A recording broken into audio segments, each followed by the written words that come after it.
فرمائی۔ عزیزان گرامی،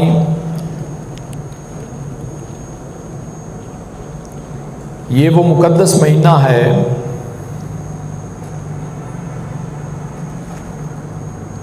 کہ جس میں بڑے بڑے تاریخی واقعات رونما ہوئے ہیں، بڑی عظیم شخصیات اس دنیا سے رخصت ہوئی ہیں، اور اللہ تبارک و تعالیٰ کے انعام و کرام کی بارشیں اس مہینے میں ہوئی ہیں۔ یہی وہ مقدس مہینہ ہے کہ جس کی 3 تاریخ کو سرکار دو عالم احمد مختار تاجدار مدینہ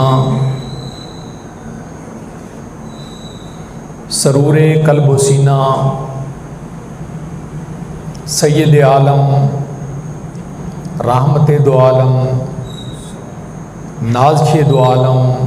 فخر دو عالم ہمارے پیارے نبی حضرت محمد مصطفیٰ صلی اللہ تعالیٰ علیہ وآلہ وسلم کی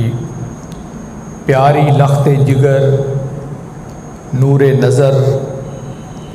ملکہ فردوس بری، سیدۃ النساء العالمین سیدہ فاطمۃ الزہرا سلام اللہ علیہا، آپ کا وصال ہوا۔ آپ نبی پاک صلی اللہ تعالیٰ علیہ وآلہ وسلم کی سب سے پیاری بیٹی تھی۔ نبی پاک صلی اللہ تعالیٰ علیہ وآلہ وسلم نے ان کے بارے میں ارشاد فرمایا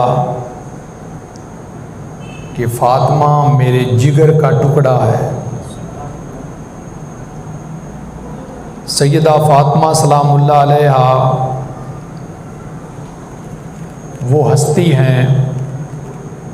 جو نبی پاک صلی اللہ تعالیٰ علیہ وآلہ وسلم کی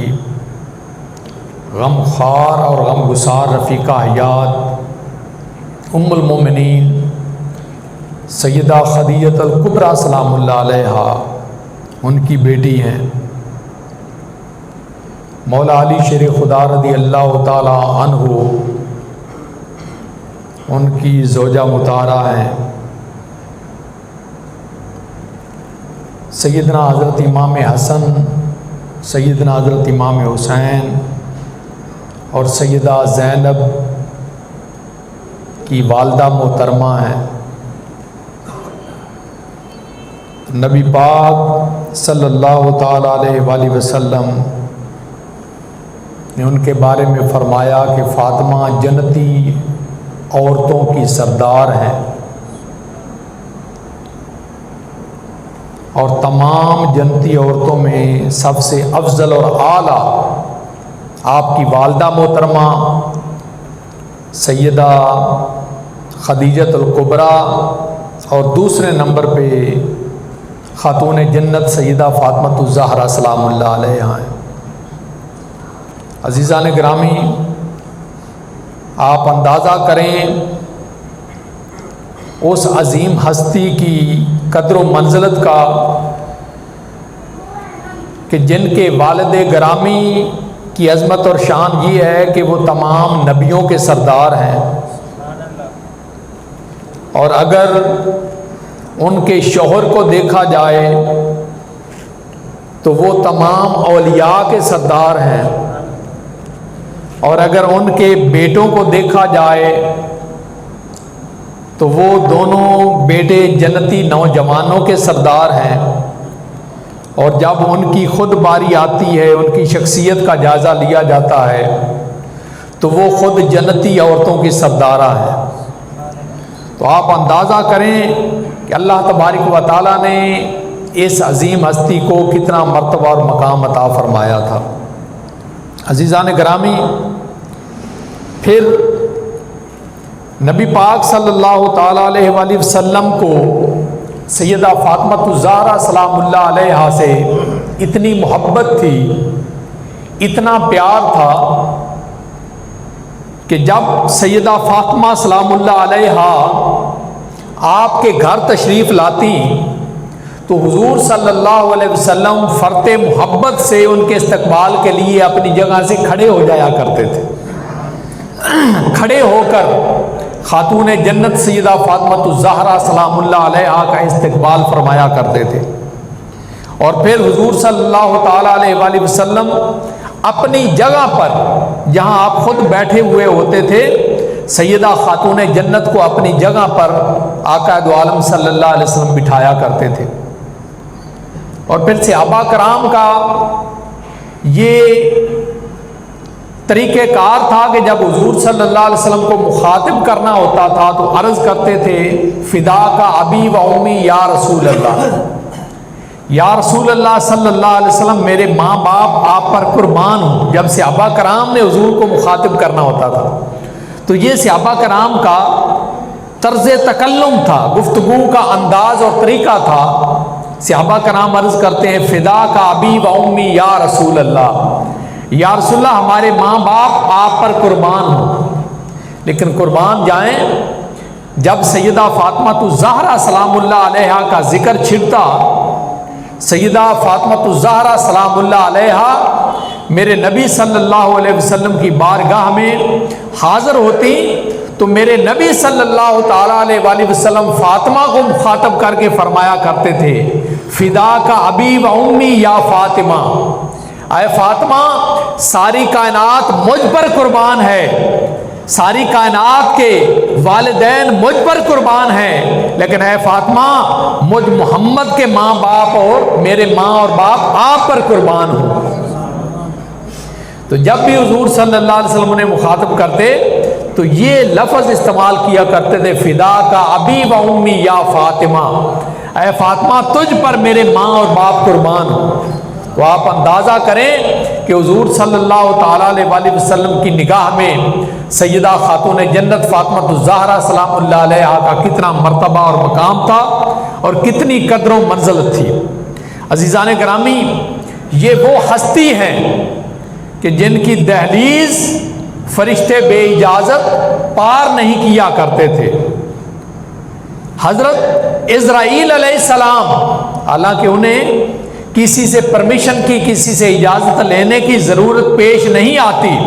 لیکن قربان جائیں سیدہ خاتون جنت سلام اللہ علیہا کی وہ مقدس دہلیز ہے کہ ان کی اجازت کے بغیر حضرت اسرائیل علیہ السلام بھی ان کی دہلیز پار نہیں کر سکتے، اور جبرائیل علیہ السلام بھی حضور صلی اللہ تعالیٰ علیہ وآلہ وسلم سے اگر ملنے آتے ہیں اور سیدہ خاتون جنت گھر میں ہوتی تھی تو وہ بھی ان کی اجازت کے بغیر حضور صلی اللہ علیہ وسلم کی دہلیز پار نہیں کیا کرتے تھے، کہ جن کے گھر میں جبرائیل بھی بے اجازت آتے نہیں، قدر والے جانتے ہیں قدر و شان اہل بیت۔ عزیزان گرامی، یہ سیدہ فاطمہ الزہرا سلام اللہ علیہا ہے جن ماہ رمضان المبارک کی 3 تاریخ کو، آج 3 تاریخ ہے، تو ماہ رمضان المبارک کی 3 تاریخ کو خاتون جنت سیدہ فاطمہ الزہرا سلام اللہ علیہا آپ کا وصال با کمال ہوا۔ عزیزان گرامی، اسی مقدس مہینے کے اندر حضور اکرم صلی اللہ تعالی علیہ وآلہ وسلم کی غمخوار وفاشار رفیقہ یاد جنابہ سیدہ خدیجۃ الکبریٰ سلام اللہ علیہا، یعنی سیدہ خاتون جنت کی والدہ محترمہ جو ہے ان کا بھی وصال اسی مہینے میں ہوا تھا۔ سیدہ خدیجۃ الکبریٰ سلام اللہ علیہا،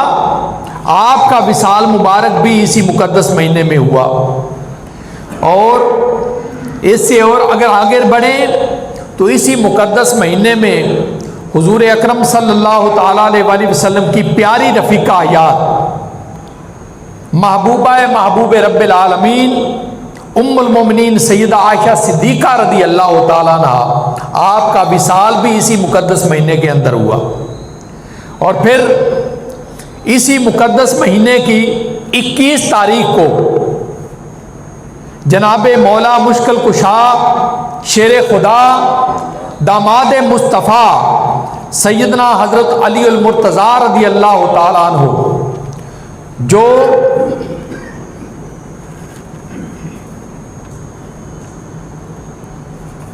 یہ بعد میں دیجیے گا ابھی تھوڑی دیر کے بعد۔ تو اس مہینے کی 21 تاریخ کو مولا علی شیر خدا رضی اللہ تعالیٰ عنہ کی شہادت ہوئی، جو سیدہ خاتون جنت سیدہ فاطمہ الزہرا سلام اللہ علیہا کے شوہر نامدار ہیں۔ اور یہی وہ مقدس مہینہ ہے عزیزان گرامی جس مہینے میں تقریباً اللہ تبارک و تعالیٰ نے اپنے جتنے بھی فرمان ہیں، وہ چاہے صحیفوں کی صورت میں ہوں یا کتابوں کی صورت میں ہوں، وہ اللہ تبارک و تعالیٰ نے اسی مہینے کے اندر اپنے انبیاء علیہ السلام پر نازل فرمائے۔ یہی وہ مقدس مہینہ ہے کہ جس میں اللہ تبارک و تعالیٰ نے حضرت ابراہیم خلیل اللہ علیہ السلام کو صحیفے عطا فرمائے۔ اسی مقدس مہینے میں اللہ تبارک و تعالیٰ نے سیدنا حضرت داؤد علیہ السلام کو زبور مقدس عطا فرمائی۔ اسی ماہ رمضان المبارک کے مہینے میں اللہ تبارک و تعالیٰ نے سیدنا حضرت موسیٰ کلیم اللہ علیہ السلام کو تورات مقدس عطا فرمائی۔ یہی وہ مقدس مہینہ ہے کہ جس میں اللہ رب العزت نے سیدنا حضرت عیسیٰ روح اللہ علیہ السلام کو انجیل مقدس عطا فرمائی۔ اور یہی وہ برکت اور رحمتوں والا مہینہ ہے جس میں اللہ تبارک و تعالیٰ نے اپنی آخری کتاب قرآن مجید و فرقان حمید و قرآن رشید اپنے آخری پیغمبر سیدنا حضرت محمد الرسول اللہ صلی اللہ تعالیٰ علیہ وسلم پر نازل فرمائی، جس کے بارے میں اللہ تبارک و تعالیٰ نے خود فرمایا کہ شہر رمضان الذی انزل فیہ القرآن، یہ رمضان کو اتنی عظمت، اتنی بزرگی،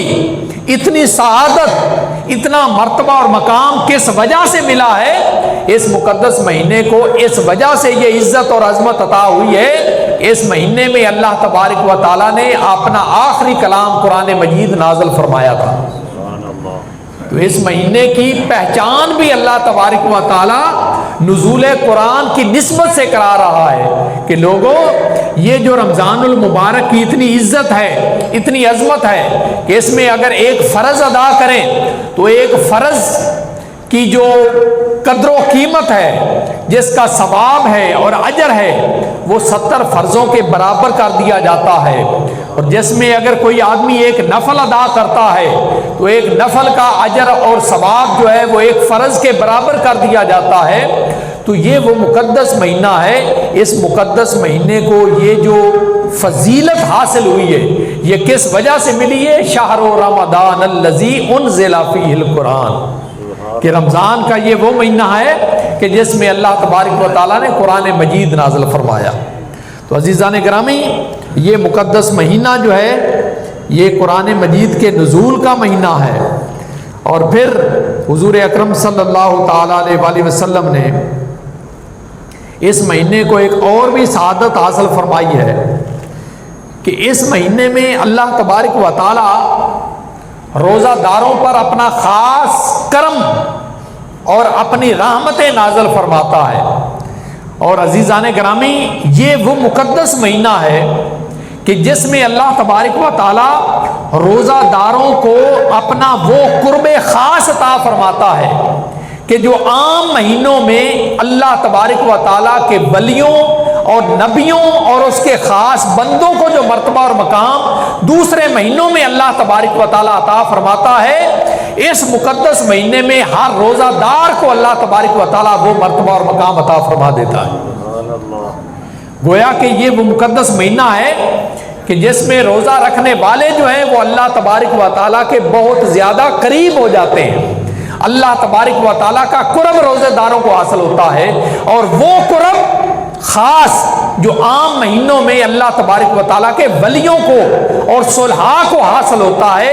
اس مہینے میں ہر روزہ دار کو وہ اللہ تعالیٰ کا قرب حاصل ہو جاتا ہے۔ اس لیے عزیزان گرامی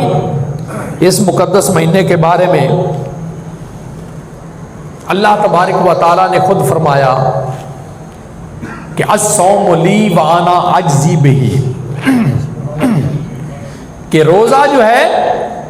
یہ خاص میرے لیے ہے۔ عزیزان گرامی یاد رکھیں کہ نماز بھی عبادت ہے، زکوٰۃ بھی عبادت ہے، قربانی بھی عبادت ہے، حج بھی عبادت ہے، صدقات و خیرات بھی عبادت ہے، لیکن نماز ایسی عبادت ہے کہ جس کا ثواب فرشتے نوٹ کرتے ہیں، فرشتے لکھتے ہیں، زکوٰۃ کا ثواب فرشتے لکھتے ہیں، حج کا ثواب فرشتے نوٹ کرتے ہیں، قربانی کا ثواب فرشتے نوٹ کرتے ہیں، دیگر عبادات کا ثواب اور اجر فرشتے نوٹ کرتے ہیں، لیکن روزہ ایسی عبادت ہے کہ جس کے بارے میں اللہ تعالیٰ فرماتا ہے کہ روزہ خاص میرے لیے ہے اور میں خود اس کی جزا اور اس کا بدلہ عطا فرماتا ہوں۔ تو آپ اندازہ کریں کہ روزے کا اجر اور ثواب جو ہے وہ اتنا زیادہ ہے کہ فرشتے بھی اس سے لا علم ہوتے ہیں، فرشتے بھی وہ نوٹ نہیں کرتے۔ روزے کا اجر اور ثواب براہ راست اللہ تبارک و تعالیٰ خود عطا فرماتا ہے روزے دار کو۔ اور عزیزان گرامی نبی پاک صلی اللہ تعالیٰ علیہ وسلم ارشاد فرماتے ہیں کہ للصائم فرحتان، کہ روزہ دار کے لیے دو خوشیاں ایسی ہیں جو کسی اور کو حاصل نہیں ہوتی، جو کسی اور کو حاصل نہیں ہوتی۔ ان میں سے ایک خوشی کون سی ہے؟ فرحتن عند الافطار، ایک خوشی تو روزہ دار کو حاصل ہوتی ہے جب وہ روزہ افطار کر رہا ہوتا ہے، یعنی افطاری کے وقت جو روزہ دار کو خوشی نصیب ہوتی ہے وہ کسی اور کو حاصل ہے۔ آپ خود اندازہ کریں کہ ہم سارا سال کھاتے پیتے ہیں یا نہیں کھاتے پیتے، طرح طرح کے کھانے کھاتے ہیں، طرح طرح کے مشروبات پیتے ہیں، طرح طرح کے پھل استعمال کرتے ہیں، بڑی بڑی دعوتوں اور بڑے بڑے ہم فنکشنوں پہ جاتے ہیں، ایونٹس پہ جاتے ہیں، ہر قسم کے کھانے کھاتے ہیں، بڑے بڑے لذیذ قسم کے کھانے کھاتے ہیں، لیکن یاد رکھیں کہ ان کھانوں کو آپ ایک طرف رکھیں اور جب افطاری کے وقت آپ سادہ پانی اور کھجور سے روزہ افطار کرتے ہیں تو سادہ پانی اور کھجور کی جو لذت اللہ تبارک و تعالیٰ افطاری کے وقت روزہ دار کو عطا فرماتا ہے وہ دنیا کے بڑے بڑے کھانوں میں موجود نہیں ہوتی۔ سبحان اللہ۔ اس لیے عزیزان گرامی نبی پاک صلی اللہ تعالیٰ علیہ وسلم ارشاد فرماتے ہیں کہ روزہ دار کو دو خوشیاں نصیب ہوتی ہیں جو کسی اور کو حاصل نہیں ہوتی۔ ان میں سے ایک خوشی کیا ہے؟ عند الافطار، افطار کے وقت، کہ اللہ تبارک و تعالیٰ نے افطاری کے وقت کھانے کے اندر اس سادہ سی غذا کے اندر وہ لذت رکھ دی ہوتی ہے کہ جو عام دنوں میں آپ اعلیٰ سے اعلیٰ اور قیمتی سے قیمتی مشروب بھی استعمال کریں اور کھانے بھی کھائیں تو آپ کو وہ لذت نصیب نہیں ہوگی جو افطاری کے وقت ایک سادہ کھجور اور پانی کے ایک گھونٹ کے اندر آپ کو نصیب ہو جاتی ہے۔ اور دوسری خوشی کون سی ہے؟ میرے نبی صلی اللہ علیہ وسلم نے فرمایا ایک خوشی تو روزہ دار کو افطاری کے وقت حاصل ہوتی ہے، اور دوسری یہ بھی خاص روزے دار کے لیے ہے کہ دوسری خوشی وَفَرْحَةٌ عِنْدَ لِقَاءِ رَبِّهِ، اور قیامت کے دن جب روزہ دار اپنے مولا سے ملاقات کرے گا، ایک زیارت ہوتی ہے ایک ملاقات ہوتی ہے، دونوں میں فرق ہے۔ نبی پاک صلی اللہ علیہ وسلم نے یہ نہیں فرمایا کہ قیامت کے دن روزہ داروں کو اللہ تعالیٰ کی زیارت نصیب ہوگی، نہیں، زیارت تو دور سے بھی ہو جاتی ہے، گزرتے ہوئے بھی زیارت ہو جاتی ہے۔ میرے مصطفیٰ نے فرمایا جو روزہ داروں کو قیامت کے دن اللہ تبارک و تعالیٰ کی ملاقات نصیب ہوگی وہ صرف دیکھنے کی حد تک نہیں ہوگی بلکہ روزہ دار اللہ تعالیٰ کی بارگاہ میں بیٹھ کر اللہ تعالیٰ سے ملاقات کریں گے۔ اور آپ کو پتا ہے ملاقات جو ہوتی ہے وہ ادھر سے بھی گفتگو ہوتی ہے، ادھر سے بھی گفتگو ہوتی ہے، ادھر سے بھی خیریت پوچھی جاتی ہے، ادھر سے بھی خیریت پوچھی جاتی ہے، ادھر سے بھی تبادلہ خیال ہوتا ہے، ادھر سے بھی تبادلہ خیال ہوتا ہے۔ تو عزیزان گرامی میرے مصطفیٰ صلی اللہ علیہ وسلم فرماتے ہیں کہ یہ خاص جو ملاقات ہوگی قیامت کے دن اللہ تبارک و تعالیٰ کی ذات کے ساتھ، یہ خاص طور پہ روزہ داروں کو نصیب ہوگی اور قیامت کے دن نصیب ہوگی، جو کسی اور آدمی کو نصیب ہو سکتی نہیں۔ اور پھر عزیزان گرامی، روزہ دار کے لیے میرے نبی صلی اللہ تعالیٰ علیہ وسلم نے یہ بھی فرما دیا کہ دوسرے جتنے بھی جنتی ہوں گے ان کے لیے دروازے مخصوص ہیں، ان کے لیے کوئی لازمی ضروری نہیں ہے وہ کس دروازے سے حاصل ہو، لیکن ایک دروازہ اللہ تبارک و تعالیٰ نے خاص طور پہ مقرر کر دیا ہے، مخصوص کر دیا ہے، اور وہ ہے باب الریان، کہ یہ باب الریان ایسا دروازہ ہوگا کہ اس دروازے سے سوائے روزہ داروں کے اور کوئی جنت میں داخل نہیں ہو سکے گا۔ تو یہ وہ دروازہ ہے جنت کا کہ جو اللہ تبارک و تعالیٰ نے خاص طور پہ روزہ داروں کے لیے جو ہے نا وہ مخصوص کر دیا ہے۔ تو اس چیز سے آپ اندازہ لگا سکتے ہیں کہ اللہ تبارک و تعالیٰ نے روزہ داروں کے لیے کتنے اہتمام فرما دیے ہیں۔ اور پھر عزیزان گرامی قربان جائیں، میرے مصطفیٰ صلی اللہ تعالیٰ علیہ وآلہ وسلم ارشاد فرماتے ہیں کہ آقا دو عالم صلی اللہ علیہ وسلم ارشاد فرماتے ہیں کہ میرے امتیوں، جس طرح میں ماہ رمضان المبارک کی عظمتوں کو دیکھ رہا ہوں، اس کی رحمتوں اور اس کی برکتوں کا مشاہدہ کر رہا ہوں، اگر تمہیں بھی اسی طریقے سے پتہ چل جائے نا، تم اپنی آنکھوں سے ماہ رمضان المبارک میں اللہ تعالیٰ کی عنایات اور اس کے کرم کی بارش کو دیکھ لو نا، تو تم اللہ تعالیٰ سے یہ دعا کرو کہ یا اللہ پورا سارا سال ہی ماہ رمضان بنا دے، کہ ہم پورا سال ہی تیرے روزے رکھتے رہیں، تیرے حضور حاضری دیتے رہیں۔ تو عزیزان گرامی، یہ وہ ماہ رمضان المبارک ہے، یہ وہ مقدس مہینہ ہے کہ جس کے بارے میں میرے مصطفیٰ صلی اللہ علیہ وسلم ارشاد فرماتے ہیں کہ اگر تمہیں پتہ چل جائے، تم دیکھ لو نا ماہ رمضان المبارک کے مہینے میں کہ اللہ تعالیٰ کی کتنی رحمتوں کا نزول ہوتا ہے، اس کے کرم کی کتنی بارش ہوتی ہے، اس کی عنایات کی کتنی فراوانی ہوتی ہے، اگر تم دیکھ لو نا، تم ہر وقت اللہ تعالیٰ سے گڑ گڑا کر دعا کرو یا اللہ تو پورا سال ہی ماہ رمضان المبارک کا مہینہ بنا دے۔ اور پھر عزیزان گرامی، رمضان المبارک کا اگر کوئی آدمی ایک روزہ چھوڑ دیتا ہے، ایک روزہ چھوڑ دیتا ہے اور بعد میں آقا فرماتے ہیں ساری زندگی اس کی وہ قضا کرتا رہے، ساری زندگی، حالانکہ ایک روزہ اگر چھوٹ جائے کسی وجہ سے تو اس کی قضا ایک ہی روزہ ہوتی ہے، تو میرے مصطفیٰ فرماتے ہیں کہ اگر کوئی آدمی روزہ جان بوجھ کے چھوڑ دیتا ہے، جان بوجھ کے چھوڑ دیتا ہے اور پھر ساری زندگی اس ایک روزے کی قضا کرتا رہتا ہے، تو میرے مصطفیٰ فرماتے ہیں کہ وہ ایک روزہ جو اس نے ماہ رمضان کا چھوڑا ہے، اس کی اتنی سعادت ہے، اس کا اتنا اجر اور ثواب ہے کہ اگر ساری زندگی بھی وہ اس کی قضا کرتا رہے تو اس ایک روزے کے ثواب کو وہ آدمی نہیں پہنچ سکتا۔ آپ اندازہ کریں کہ ماہ رمضان المبارک کے مہینے کے روزے کی کتنی برکت ہے کہ ایک روزہ جو ہے اس کی ساری زندگی اگر آدمی قضا کرتا رہے تو اس ایک آدمی اس ایک روزے کی فضیلت کو نہیں پا سکتا۔ تو عزیزان گرامی، اللہ تبارک و تعالیٰ کا تو خاص کرم ہے کہ روزہ دار جو ہے اس کے ہر حرکت کو اللہ تبارک و تعالیٰ برکت میں تبدیل کر دیا کرتا ہے۔ میرے مصطفیٰ صلی اللہ تعالیٰ علیہ وآلہ وسلم ارشاد فرماتے ہیں کہ اذا جاء رمضان فتحت ابواب الجنت وغلقت ابواب جہنم وسلسلۃ الشیاطین،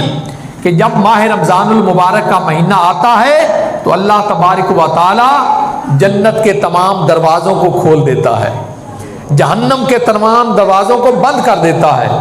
اور سرکش شیاطین کو جکڑ دیا جاتا ہے۔ اور پھر میرے مصطفیٰ صلی اللہ تعالیٰ علیہ وآلہ وسلم ارشاد فرماتے ہیں کہ روزہ دار جب نماز کے لیے کھڑا ہوتا ہے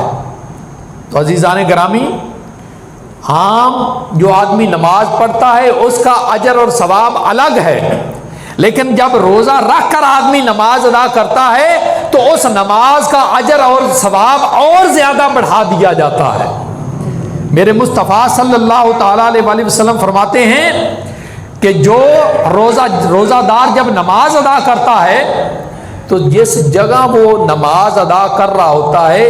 اس جگہ کا ایک ایک ذرہ اس روزہ دار کے لیے بخشش اور مغفرت کی دعا کر رہا ہوتا ہے۔ اور پھر میرے مصطفیٰ صلی اللہ تعالیٰ علیہ وآلہ وسلم ارشاد فرماتے ہیں کہ جب روزہ دار سوتا ہے تو اس کا بستر جو ہے وہ اس کے لیے دعائیں کرتا ہے کہ یا اللہ آج میں خوش قسمت ہوں کہ میرے اوپر روزہ دار لیٹا ہوا ہے، وہ سو رہا ہے، یا اللہ میں دعا کرتا ہوں کہ قیامت کے دن اس کو جنتی بستر عطا فرمانا۔ تو بستر اس کے لیے دعا کرتا ہے کہ یا اللہ اس روزہ دار کے لیے قیامت کے دن جنت کا بستر عطا فرمانا۔ اور پھر میرے مصطفیٰ صلی اللہ علیہ وسلم فرماتے ہیں کہ روزہ دار جو لباس پہنتا ہے وہ لباس اس کے لیے بخشش کی دعا کرتا ہے، جو جوتا پہنتا ہے وہ جوتا اس کے لیے بخشش کی دعا کرتا ہے۔ ہر قدم پر ایک ایک قدم کے بدلے میں ہزاروں سال کی نیکیاں جو ہیں نامہ اعمال میں روزہ دار کے جو ہے نا وہ لکھی جاتی ہیں۔ اور حضور اکرم صلی اللہ تعالیٰ علیہ وآلہ وسلم ارشاد فرماتے ہیں کہ روزہ دار جب روزہ افطار کرتا ہے تو اس کھانے کا ایک ایک ذرہ اس کے لیے بخشش کی دعا کرتا ہے، پانی کا ایک ایک قطرہ روزہ دار کے لیے بخشش اور مغفرت کی جو ہے نا وہ دعا کرتا ہے۔ عزیزان گرامی، یہی وہ مقدس مہینہ ہے کہ جس میں اللہ تبارک و تعالیٰ نے اپنی مقدس کتاب قرآن مجید و فرقان حمید و برہان رشید نازل فرمائی، اور اس مہینے کی خاص عبادت قرآن مجید کی تلاوت کو قرار دے دیا۔ عزیزان گرامی، حالانکہ عام روٹین میں کیا ہوتا ہے؟ عام روٹین میں یہ ہوتا ہے کہ ایک حرف کے بدلے میں 10 نیکیاں ملتی ہیں۔ جب کوئی آدمی قرآن مجید کی تلاوت کرتا ہے تو قرآن مجید کے ایک حرف کے بدلے میں 10 نیکیاں ملتی ہیں، لیکن جب رمضان المبارک کا مہینہ آتا ہے تو اللہ تبارک و تعالیٰ ان نیکیوں کو مزید بڑھا دیا کرتا ہے۔ اور پھر عزیزان گرامی، یہی وہ قرآن مجید ہے اور یہی وہ رمضان المبارک کا مہینہ ہے جس کے بارے میں نبی پاک صلی اللہ علیہ وسلم فرماتے ہیں کہ یہ رمضان اور قرآن جو ہے ان کو معمولی نہ سمجھنا، یہ رمضان اور قرآن جو ہے نا یہ قیامت کے دن اپنے ساتھ تعلق رکھنے والوں کی شفاعت فرمائیں گے۔ قرآن مجید اپنی تلاوت کرنے والوں کی شفاعت فرمائے گا، اور رمضان المبارک کا مہینہ اللہ کی بارگاہ میں دعا کرے گا کہ یا اللہ سارا دن میں نے تیرے بندے کو برائیوں سے دور رکھا، بدی سے دور رکھا، جھوٹ سے دور رکھا، خیانت سے دور رکھا، بددیانتی سے دور رکھا، یا اللہ سارا دن میں نے اس کو برائیوں سے بچائے رکھا ہے، تو یا اللہ اس نے تیری رضا کے لیے روزہ رکھا تھا، سارا دن یہ بھوکا پیاسا تیرے لیے بھوک اور پیاس برداشت کرتا تھا، تو یا اللہ میں اس کے حق میں سفارش کرتا ہوں کہ تو میری سفارش اس روزہ دار کے حق میں قبول فرما لے۔ اور رمضان المبارک کا مہینہ روزے جو ہیں وہ ہماری سفارش کریں گے، اور قرآن مجید سفارش کرے گا کہ یا اللہ تیرے بندے کو ساری رات میں نے سونے نہیں دیا، یہ وہ آدمی تھا کہ جو ساری رات میری عبادت کیا کرتا تھا، قرآن مجید کی تلاوت کیا کرتا تھا، تو یا اللہ میں سفارش کرتا ہوں کہ اس بندے کو جس نے مجھے سینے سے لگایا، دن رات میری تلاوت کی، مجھے پڑھا، تو یا اللہ میں اس بندے کی سفارش کرتا ہوں کہ تو اس کو معاف کر دے۔ تو نبی پاک صلی اللہ علیہ وسلم فرماتے ہیں کہ اللہ تبارک و تعالی ماہ رمضان کی سفارش بھی قبول فرمائے گا اور قرآن مجید کی سفارش بھی قبول فرمائے گا۔ تو اس لیے عزیزان گرامی، نبی پاک صلی اللہ علیہ وسلم نے فرمایا کہ القرآن و رمضان یشفعان یوم القیامہ، کہ رمضان بھی قیامت کے دن شفاعت کرے گا اور قرآن بھی شفاعت کرے گا، اور ان دونوں کی شفاعت ایسی ہوگی جو اللہ تبارک و تعالیٰ کی بارگاہ میں قبول ہونے والی ہوگی۔ عزیزان گرامی، قرآن مجید نے بھی روزہ داروں کے لیے خصوصی طور پہ انعام و کرام کا تذکرہ فرمایا ہے۔ یہ سورۃ التوبہ ہے۔ اللہ تبارک و تعالیٰ ارشاد فرماتے ہیں التائبون العابدون الحامدون السائحون الراکعون الساجدون الآمرون بالمعروف والنہون عن المنکر والحافظون لحدود اللہ وبشر المؤمنین۔ اللہ تبارک و تعالیٰ ارشاد فرماتا ہے التائبون، میری بارگاہ میں توبہ کرنے والے، العابدون، عبادت کرنے والے، الحامدون، میری حمد و ثنا بیان کرنے والے، السائحون، اور روزہ رکھنے والے، الراکعون، رکوع کرنے والے، الساجدون، اور سجدہ کرنے والے، الآمرون بالمعروف، اور نیکی کا حکم دینے والے، والنہون عن المنکر، اور برائی سے روکنے والے، والحافظون لحدود اللہ، اور اللہ تعالیٰ کی حدود کی حفاظت کرنے والے۔ یہ وہ لوگ ہیں جو خاص مومن ہیں، اور اللہ تبارک و تعالیٰ نے فرمایا وبشر المومنین، اے پیارے حبیب صلی اللہ علیہ وسلم، یہ جو توبہ کرنے والے ہیں، جو عبادت گزار ہیں، جو میری حمد و ثنا بیان کرتے ہیں، جو میری خاطر بھوک اور پیار برداشت کر کے روزے رکھنے والے ہیں، جو رکوع اور سجود کرنے والے ہیں، جو نیکی کا حکم دینے والے ہیں اور برائی کا حکم دینے والے ہیں، اور اللہ تعالیٰ کی حدود کی حفاظت کرنے والے ہیں۔ محبوب، یہ سارے کے سارے مومن ہیں، اور تو مومنوں کو میری طرف سے خوشخبری سنا دے، تو مومنوں کو میری طرف سے خوشخبری سنا دے۔ عزیزان گرامی، اسی طریقے سے رب کائنات نے سورہ احزاب کے اندر ارشاد فرمایا ہے، اور سورہ احزاب کے اندر بھی اللہ تبارک و تعالیٰ نے جو اپنے انعام و کرام کا تذکرہ فرمایا ہے، وہ اس طریقے سے اللہ تعالیٰ فرماتا ہے ان المسلمین والمسلمات، بے شک مسلمان مرد اور مسلمان عورتیں، والمومنین والمومنات، مومن مرد اور مومن عورتیں، والقانتین والقانتات، صبر کرنے والے مرد اور صبر کرنے والی عورتیں، والصادقین والصادقات، صدقہ کرنے والی مرد اور صدقہ کرنے والی عورتیں، والصابرین والصابرات، صبر کرنے والے مرد اور صبر کرنے والی عورتیں، والخاشعین والخاشعات، اللہ تعالیٰ سے ڈرنے والے مرد اور اللہ تعالیٰ سے ڈرنے والی عورتیں، والمتصدقین والمتصدقات، اللہ تعالیٰ کی راہ میں صدقات و خیرات کرنے والے مرد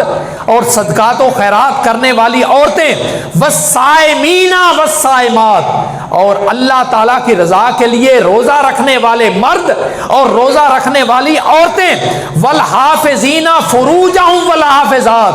اور اپنی شرمگاہوں کی حفاظت کرنے والے مرد اور اپنی شرمگاہوں کی حفاظت کرنے والی عورتیں، والذاکرین اللہ کثیرا والذاکرات، اللہ تعالیٰ کا بہت زیادہ ذکر کرنے والے مرد اور اللہ تعالیٰ کا بہت زیادہ ذکر کرنے والی عورتیں۔ یہ کون ہیں؟ اعد اللہ لہم مغفرۃ، اللہ تعالیٰ نے ان کے لیے بخشش بھی تیار کر رکھی ہے، واجرا عظیما، اور ان کے لیے اجر عظیم بھی تیار کر رکھا ہے۔ تو آپ اندازہ کریں کہ اللہ تبارک و تعالیٰ نے روزہ رکھنے والوں میں خصوصی طور پہ جو ہے نا وہ کتنا انعام و کرام جو ہے نا وہ عطا فرمایا ہے۔ تو عزیزان گرامی، یہ دکھائیں ذرا کیا سوال تھا۔ ماہ رمضان المبارک کا جو مہینہ ہے، اس کا ایک ایک لمحہ جو ہے، ایک ایک لمحہ وہ اللہ تبارک و تعالیٰ کی عنایات، اس کے کرم اور اس کی بخشوں کا مہینہ ہے۔ اور عزیزان گرامی، اس میں جتنے بھی آپ عبادات کریں، جتنے بھی آپ اللہ تبارک و تعالیٰ کی بارگاہ میں دعائیں کریں، نبی پاک صلی اللہ علیہ وسلم فرماتے ہیں اس مہینے میں خصوصی طور پہ جو روزہ دار ہے اس کی دعا اللہ تبارک و تعالیٰ قبول فرماتے ہیں۔ روزہ دار کی دعا خاص طور پہ افطاری کے وقت جو روزہ دار اللہ تبارک و تعالیٰ کی بارگاہ میں دعا کرتا ہے نا، افطاری کرنے سے پہلے ضرور دعا کیا کریں ہاتھ اٹھا کر اللہ تعالیٰ سے. وہ افطاری کے وقت جو دعا کرنا ہوتا ہے وہ اللہ تبارک و تعالیٰ کی بارگاہ میں قبولیت کی گھڑی ہوا کرتی ہے. تو خاص طور پہ جو روزہ دار ہوتے ہیں، نبی پاک صلی اللہ علیہ وسلم ارشاد فرماتے ہیں کہ اللہ تبارک و تعالیٰ روزہ دار کی دعا افطاری کے وقت جو ہے وہ ضرور قبول فرماتا ہے. تو عزیزان گرامی، یہ ایک سوال ہے کہ عصر کی جماعت کھڑی ہو تو پیچھے سنتے آ کر پڑھنی چاہیے یا نہیں. عزیزان گرامی، یہ بات ذہن میں رکھیں کہ سنت جو ہے عصر کی، خاص طور پہ عصر کی سنتیں یہ غیر موقدہ ہیں. اگر آپ جماعت سے پہلے آپ کے پاس وقت ہے تو آپ نماز عصر سے پہلے، جماعت سے پہلے آپ سنتیں ادا کر لیں. لیکن اگر جماعت کھڑی ہو گئی ہے تو اس جماعت کے کھڑی ہونے کے بعد اگر آپ سنتیں ادا کریں گے تو وہ منع ہے. عصر کی سنتیں اگر آپ نے پڑھنی ہیں تو پہلے آ کر پڑھیں. جب جماعت کھڑی ہو جائے تو پھر آپ جماعت کے ساتھ فرض نماز ادا کریں، کیونکہ فرض نماز جو ہے اگر وہ گزر گئی تو اس کا خمیازہ آپ کو ساری زندگی بھگتنا پڑے گا اللہ تبارک و تعالیٰ کے ہاں. تو اس لحاظ سے یہ مسئلہ خصوصی طور پہ سمجھنا چاہیے کہ جو غیر موقدہ سنتے ہیں اگر وہ رہ جاتی ہیں، آپ فرض ادا کر لیتے ہیں تو بعد میں ان کی قضا نہیں ہے. لیکن جو موقدہ سنتے ہیں، مثلا ظہر کی 4 سنتے ہیں، اگر جماعت کھڑی ہو گئی ہے تو آپ جماعت کے ساتھ پہلے نماز ادا کر لیں، فرض نماز ادا کر لیں، اور بعد میں آپ جو سنتے ہیں آپ کی ظہر کی چھوٹ گئی ہیں وہ بعد میں آپ ادا کریں گے. اور وہ کہاں ادا کرنی ہے، کب ادا کرنی ہے؟ فقہا کے 2 قول ہیں. ایک قول تو یہ ہے کہ فرضوں کے بعد آپ 2 سنتیں ادا کریں، جو کہ ترتیب ہے کہ فرضوں کے بعد 2 سنتیں ادا کریں، وہ بھی موقدہ ہیں. اور ان 2 سنتوں کے بعد جو 4 سنتیں آپ کی پہلے رہ گئی ہیں وہ آپ ادا کریں. اور فقہا یہ بھی فرماتے ہیں کہ 4 فرضوں کے بعد اگر آپ 4 سنتیں پڑھ لیں جو آپ کی پہلے قضا ہوئی ہے تو وہ بھی درست ہے. 4 سنتیں پہلے پڑھ لیں، اس کے بعد 2 سنتیں پڑھ لیں، پھر نفل پڑھ لیں. تو ان دونوں طریقوں سے جو ظہر کی سنتیں ہیں وہ تو ان کا قضا کرنا لازم اور ضروری ہوا کرتا ہے فرضوں کے بعد. لیکن عصر اور عشاء کی جو 4 سنتیں ہیں جو فرضوں سے پہلے پڑھی جاتی ہیں، وہ اگر آپ فرضوں سے پہلے نہیں ادا کر سکے تو ان کا دوبارہ لوٹانا ضروری نہیں ہے، وہ نوافل میں آ جاتی ہیں. تو اللہ تبارک و تعالیٰ سمجھنے کی توفیق عطا فرمائے. یہ محمد ارشاد محمد شہزاد، یہ زوجہ محترمہ محمد ارشاد ہیں اور محمد شہزاد کی والدہ ہیں، وہ قضاء الہی سے فوت ہو گئی تھی. ان کے لیے بخشش کی دعا کرنی ہے کہ اللہ تبارک و تعالیٰ ان کی بخشش اور مغفرت فرمائے. یہ ایک دوست ہیں بھائی عباس، ان کے دل کا آج آپریشن ہے، ان کا وال بند ہے. اللہ تبارک و تعالیٰ ماہ رمضان المبارک کے مہینے میں ان کو صحت کلی عطا فرمائے. ہمارے نہایت ہی محترم ایک دوست جو آپ جانتے ہیں، رانا فرزند صاحب، ہماری گلی میں رہتے ہیں، اللہ تعالیٰ ان کی بخشش فرمائے. ان کے برادر لا کی پچھلے دنوں میں وفات ہو گئی تھی اور ان کے بیٹے خرم فرزند صاحب ان کے ماموں ہیں، ان کی ڈیتھ ہو گئی تھی پچھلے دنوں. ان کے لیے خصوصی طور پہ دعا کریں کہ اللہ تبارک و تعالیٰ انہیں اپنے جوار رحمت میں جگہ عطا فرمائے. وآخر دعوانا ان الحمد للہ رب العالمین.